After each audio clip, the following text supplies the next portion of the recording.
जय श्री कृष्णा। ओम नमः शिवाय।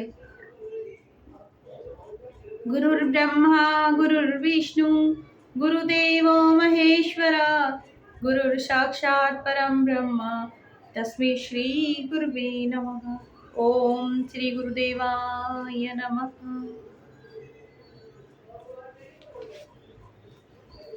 तो हमारा 18वां अध्याय चल रहा था, मोक्ष संन्यास योग। तो हमने इसमें 3 गुणों के आधार पर सब वर्णन किया हुआ था ना, कि कर्म का, ज्ञान का और कर्ता का, ऐसे गुणों के आधार पर। ऐसे ही अब आगे भगवान ने बोला है कि अर्जुन को बोल रहे हैं कि हे अर्जुन, हे धनंजय, अब तू बुद्धि का और धृति का भी गुणों के आधार पर 3 प्रकार का भेद मेरे द्वारा संपूर्णता से विभाग पूर्वक कहा जाने वाला सुन।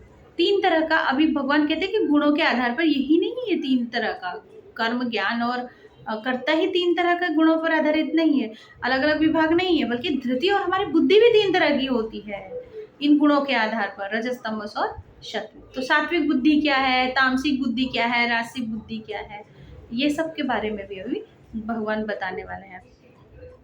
प्रवृत्तिं च निवृत्ति च कार्याकार्ये भया भये बंधम मोक्षम च या वेत्ति बुद्धि सा पार्थ सात्विकी। सात्विकी बुद्धि क्या है? हे पार्थ, जो बुद्धि प्रवृत्ति मार्ग और निवृत्ति मार्ग को, कर्तव्य को और अकर्तव्य को, भय और अभय को तथा बंधन और मोक्ष को यथार्थ जानती है। अभी ये जानना बहुत जरूरी है ना, मतलब समझ रहे हो, वो बुद्धि सात्विकी बुद्धि है। इसको थोड़ा गहरा है इसका अर्थ। क्या? प्रवृत्ति मार्ग और निवृत्ति मार्ग, 2 तरह की भक्ति में मार्ग होते हैं। एक तो प्रवृत्ति मार्ग होता है और एक निवृत्ति मार्ग होता है। निवृत्ति मार्ग मतलब सब चीज को छोड़ के संन्यास मार्ग पे चले जाना। प्रवृत्ति मार्ग क्या होता है? इच्छाओं के सहित, कामनाओं सहित अपने यहाँ पे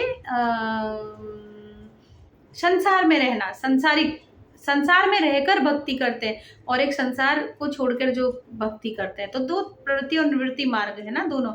एक संन्यास मार्ग, एक गृहस्थ मार्ग हो गया है ना, सांसारिक जीवन जीते हुए भी परमात्मा भाव में रहना, और एक सांसारिक जीवन को त्याग देना, वो निवृत्ति मार्ग में आ गया। तो इनको भी अच्छे से जानता है कि प्रवृत्ति मार्ग क्या है, निवृत्ति मार्ग क्या है, इसका उसको पूरा ज्ञान होता है।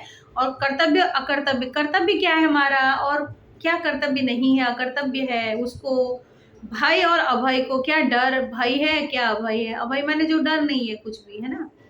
हाँ, तो जो क्या डर है और क्या निडर है। बंधन और मोक्ष, क्या चीजें हमें बंधन में डालती हैं और क्या चीजें हमें मोक्ष देती, इनको इनके रूप से ही जानता है। थर्ड हमारे इनको सत्य रूप में जानता है।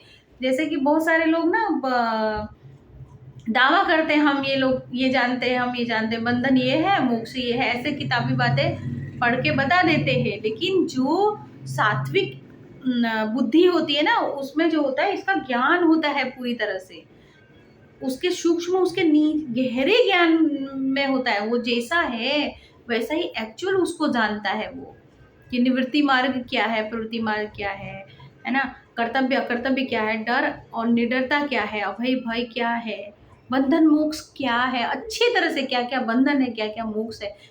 तीक्ष्ण हो जाती ना बुद्धि, विवेकशील बुद्धि होती है, तो वो सात्विक बुद्धि है।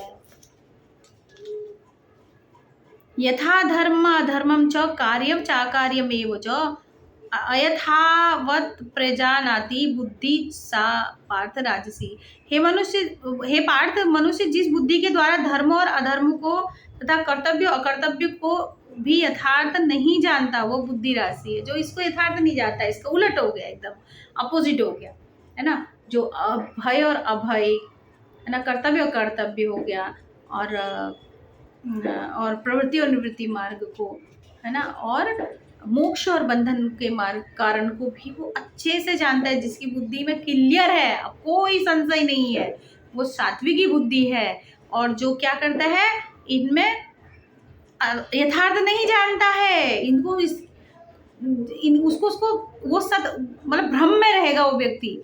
मैं जानता हूँ लेकिन भ्रम में होता है। जो ऐसा है, क्या कौन सा धर्म क्या है, अधर्म क्या है ना, उसको अच्छे से नहीं जानता। जैसे अभी के टाइम पे देखो, है ना, शास्त्र नहीं पढ़ते, कुछ नहीं पढ़ते, बस लड़ने को तैयार होते हैं धर्म के नाम पर, जाति के नाम पर। ये क्या है? यथार्थ नहीं जानते ना, उसके बारे में जानकारी नहीं है उनकी कि क्या कर रहे हैं, ये क्या है, धर्म क्या है, अधर्म क्या है ना। जैसे बस यही धर्म है, धर्म कोई जैसे कोई चीज हो उनके लिए, है ना। तो वो यथार्थ नहीं जानता कि असल में धर्म क्या, धर्म क्या होता है ना। और कर्तव्य और अकर्तव्य क्या है उसके बारे में उसको सही ढंग से जो नहीं जानता है, उसकी राजसिक बुद्धि होती है। अधर्मम धर्ममिति या मन्यते तमसावृता सर्वार्थान विपरीताश्च बुद्धि सा पार्थ तामसी है। अर्जुन, तमोगुण से घिरी बुद्धि को, अधर्म को भी यह धर्म है ऐसा मान लेती है ना। तामसिक बुद्धि क्या करेगी? जो अधर्म है उसको भी धर्म मान लेगी, है ना। जैसे बहुत सारी चीज़ें हैं हमारे उसमें। जैसे क्या होता था पहले से, ये लोग बोलते थे ना, जो पूजा वूजा करते थे, है ना, तंत्र वगैरह का करते थे, ऐसा करते थे।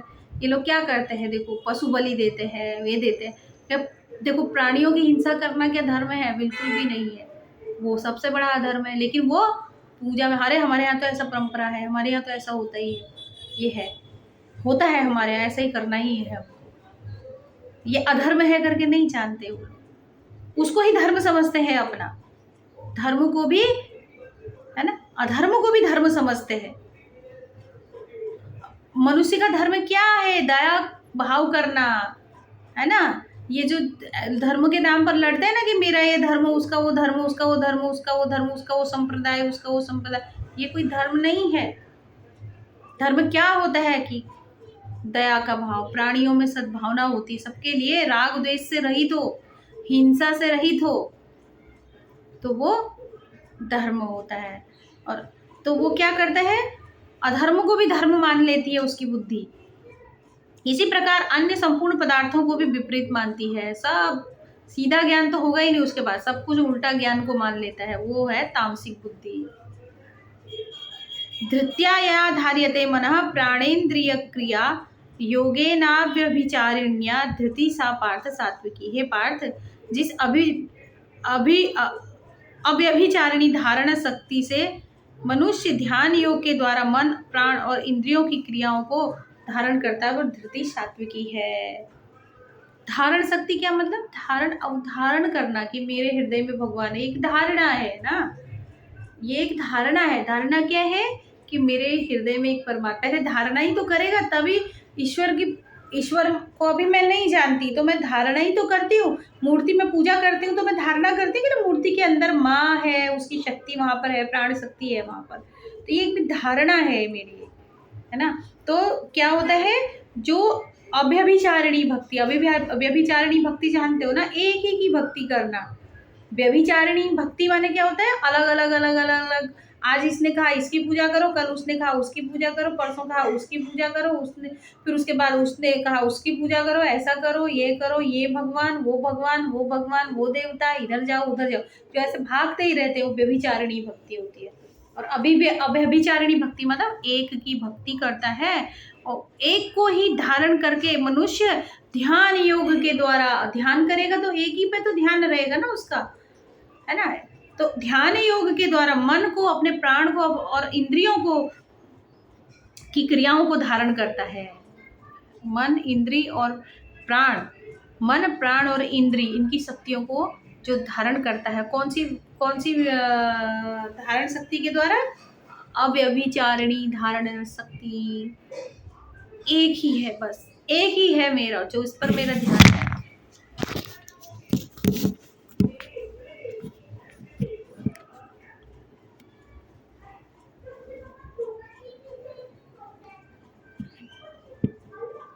तो अव्यभिचारिणी भक्ति यानी एक ही के ऊपर धारण करना, एक को अपने हृदय में बचा लेना, और अपनी मन इंद्रियों की और मन और इंद्रियों की क्रियाओं को, मन प्राण और इंद्रियों की क्रियाओं को जो धारण करता है, वो धृति सात्विकी है ना। अव्यभिचारिणी भक्ति के द्वारा मनुष्य ध्यान योग के द्वारा, इसमें ध्यान आएगा, बस ध्यान किसका करेगा? एक ही का कर सकता है ना, अलग अलग अलग अलग अलग सबका तो नहीं कर रहा है, एक का बस उस पे ही उसका ध्यान केंद्रित है, और मन और प्राण और इंद्रियों की क्रियाओं को धारण करता है। तो सात्विकी है वो, धृति सात्विकी है।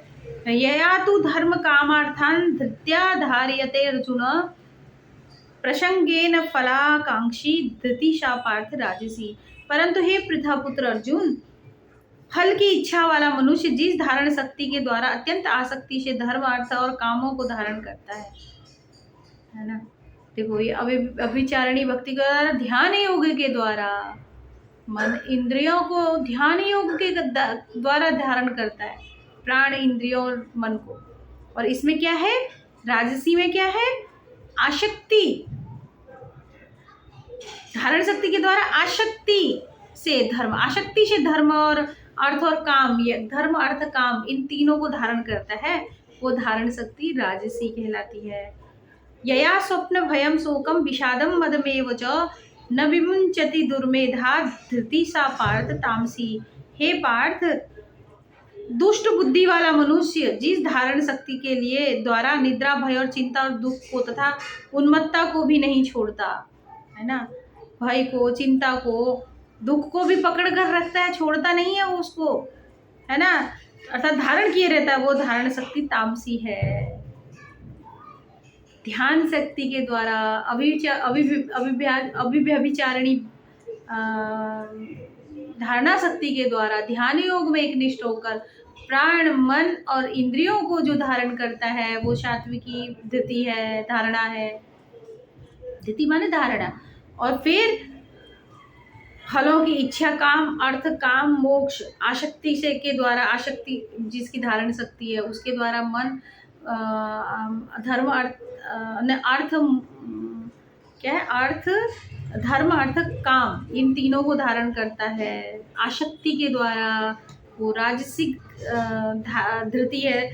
और जो दुख, भय, चिंता कोई धारण किए रहता है हमेशा, मैं दुखी हूँ, मैं दुखी हूँ, मैं दुखी हूँ, भाई डर डर डर डर, चिंता, इसकी चिंता, उसकी चिंता, उसको ही, उन्मत्ता को, उसी को धारण करके बैठा रहता है हमेशा, वो धारणा शक्ति तामसी है।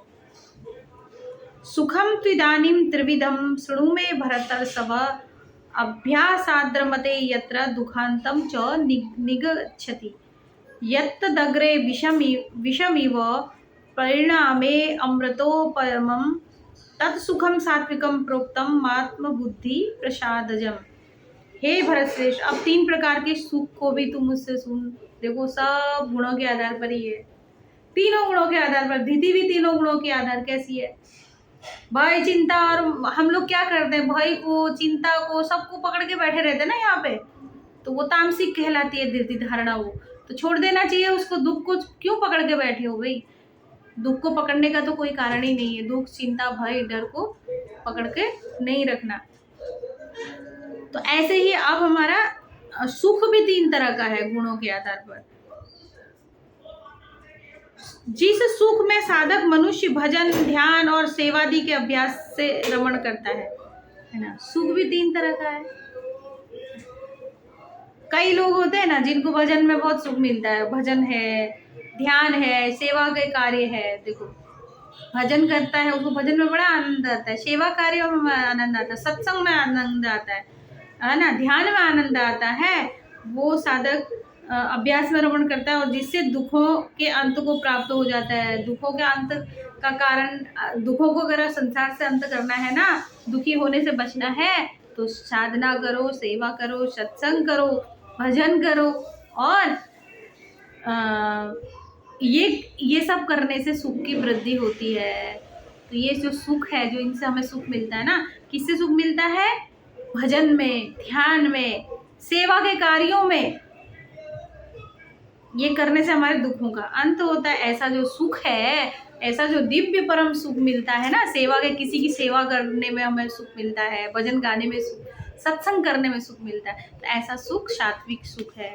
आरंभ काल में यद्यपि विष के तुल्य प्रतीत हुआ, ऐसा सुख तुम्हें आरंभ में सेवा कार्यों में उसमें रुचि नहीं होगी, भजन में थोड़ा रुचि नहीं होगी, थोड़ा अटपटा लगेगा थोड़ा ना।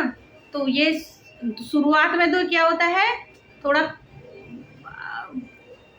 आरामदायक नहीं लगता हमको, परंतु परिणाम के अमृत के तुल्य, परिणाम में अमृत के तुल्य है। इसलिए वह परमात्मा विषयक बुद्धि के प्रसाद से उत्पन्न होने वाला सुख सात्विक कहा गया है। जो ऐसा सुख प्राप्त होता है ना, भजन करने में जिसको मन लग गया है ना, और सेवा कार्यों में जिसका मन लग गया, और परमार्थ कार्यों में जिसका मन लग गया, सत्संग में जिसका मन लगा, सेवा में जिसका मन लग गया, भक्ति में जिसका मन लग गया है। इस शुरुआत में तो वो लगाना पड़ता है उसको, सब कर सकते हैं, उसको सबके हाथों में है ये। शुरुआत में तो क्या लगेगा, अच्छा नहीं लगेगा, कुछ आराम नहीं लगेगा, अरे रे क्या कर रहे, क्यों कर रहे ऐसा, लेकिन अमृत के समान है ऐसा सुख। और ये सुख जो है सात्विक सुख कहलाता है। विषयेन्द्रिय संयोगाद्यतग्रे अमृतोपमं परिणामे विषमिव तत्सुखम राजसम स्मृतम। जो सुख विषय और इंद्रियों के संयोग से होता है, विषय और इंद्रिय सुख, यहाँ घूमना है, वहाँ घूमना है, ऐसा खाना है, वैसा खाना है, ये लाना है, वो लाना है, लोग विषय भोग भोग भोग भोग, आज इस होटल में जाना है, इस होटल का खाना तो बड़ा ही अच्छा होता है, उस होटल का तो बड़ा ही अच्छा होता है ना। और उसको दूसरों की निंदा करने में, दूसरों के जो लोग निंदा करते हैं उन लोगों के साथ में बैठने में, दूसरों की चुगलियों करने में आनंद आता है, उसमें रस आता है। तो पहले वो क्या होता है, ऐसा सुख राजसिक सुख होता है। शुरुआत में तो बड़ा अच्छा रहता है, मगन हो रहा किसी की बुराई करने में, लेकिन उसका परिणाम बहुत खतरनाक है, वो दुखी लेके आता है जीवन में। तो ये ऐसा सुख राजसिक सुख है। यदग्ने चानुबंधे च सुखम मोहमात्मना निद्रालस्य प्रमादोत्थम तत्तामसमुदाहृतम। जो सुख भोग काल में था, परिणाम में भी आत्मा को मोहित करने वाला है ना। आत्मा को ऐसा कर देगा, भोग काल में भी करेगा और परिणाम में भी उसको लगता है बड़ा अच्छा परिणाम आ गया रे ये, है ना। और क्या हो रहता है, निद्रा आलस्य प्रमाद में उत्पन्न सुख तामस कहला। सोया रहा दिन भर, बड़ा आनंद आ रहा, बस नींद ही नींद है, सोया है, कोई काम नहीं है, कुछ नहीं है। तो ऐसा सुख जो होता है वो क्या, कौन सा सुख होता है, तामस सुख होता है। प्रमाद आलस्य, पता है ये कार्य नहीं करना चाहिए, फिर करना चाहिए ये मेरे अच्छे के लिए, फिर भी नहीं कर रहा उसको, वो प्रमाद आलस्य। निद्रा में सुख जिसको होता है वो जो है तामसिक सुख होता है।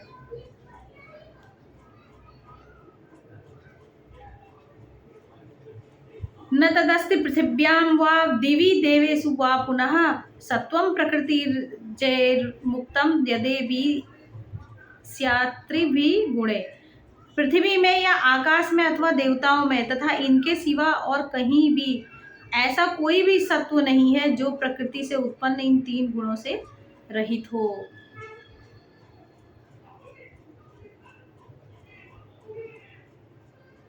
पृथ्वी में, आकाश में, चाहे इस पृथ्वी में हो चाहे आकाश में हो, आकाश में सब कुछ है ना, विद्यमान है, आकाश ही में तो है सब कुछ स्थित है। तो भगवान कहते हैं कि पृथ्वी में या आकाश में दो ही चीज है। पृथ्वी है कहाँ है, आकाश में स्थित है, पूरे ब्रह्मांड कहाँ है, आकाश में स्थित है। तो पृथ्वी में, आकाश में अथवा देवताओं में, देवताओं में भी इनके सिवा और कहीं भी ऐसा कुछ भी सत्व नहीं, सच नहीं है जो प्रकृति से उत्पन्न इन तीनों गुणों से रहित हो। यानी देवताओं में भी ये तीन गुण होते हैं, तीन गुण, ये तीन गुणों से रहित तो कहीं कोई कुछ है ही नहीं। इस प्रकृति में जो भी दिख रहा है, जिसके बारे में भी हम जान रहे हैं, तीन गुणों से रहित कोई भी नहीं है, इन तीन गुणों से ही बना हुआ है सब कुछ। कुछ भी भगवान ने कह दिया है कि तीन ही गुण है जो इस संसार के कारण है, और इस पृथ्वी, इस आकाश में कुछ ऐसा नहीं है जो तीन गुणों से मिला हुआ नहीं हो। रजस तमस सत्व तीनों ही सब प्राणियों में होते हैं, है ना। तो हमें चेंज करना होता है, हर व्यक्ति में होता है, ये तीनों ही गुण विद्यमान होते हैं, इनमें बैलेंस लाना पड़ता है। हमें टाइम टाइम पर चेंज करना पड़ता है अपने आप को। आलस आ रहा है तो योग करो, है ना, योगा करो, आसन करो, एक्सरसाइज, व्यायाम करना है। बहुत ज़्यादा ज़्यादा ज़्यादा ज़्यादा रसस आ गया काम, योगा वोगा करने से ताकत आ गई, एनर्जी आ गई, तो अब एनर्जी तो कहीं ना कहीं तो व्यय होने की है ना, तो वो फिर खर्च भी करनी पड़ेगी। फिर रजस में ज़्यादा हो जाता है, क्या करूँ हो जाता, तो उस रजत को शांत करने के लिए फिर ध्यान किया जाता है, ध्यान में चले जाना पड़ता है। तो ध्यान है, प्राणायाम है, प्राणों की गति पर अपना ध्यान रखकर प्राणायाम करा और ध्यान किया, फिर सत्व भी शांत होता है, तो हम त्रिगुणात अवस्था में हो जाते हैं, तब त्रिगुणातीत अवस्था में चले जाते हैं। ये सब कुछ कैसे सत्व को बढ़ा सकते हैं, तमस कैसा है, रजस कैसा है, कैसे हम इसको आगे बढ़ा सकते हैं जीवन को, ये हमारे हाथ में भी निर्भर है। तो आज इतना ही हम इसको पढ़ेंगे, इससे आगे कल पढ़ेंगे। श्री कृष्ण गोविंद हरे मुरारे, हे नाथ नारायण वासुदेव, हे नाथ नारायण वासुदेव, हे नाथ नारायण वासुदेव। जय श्री कृष्ण।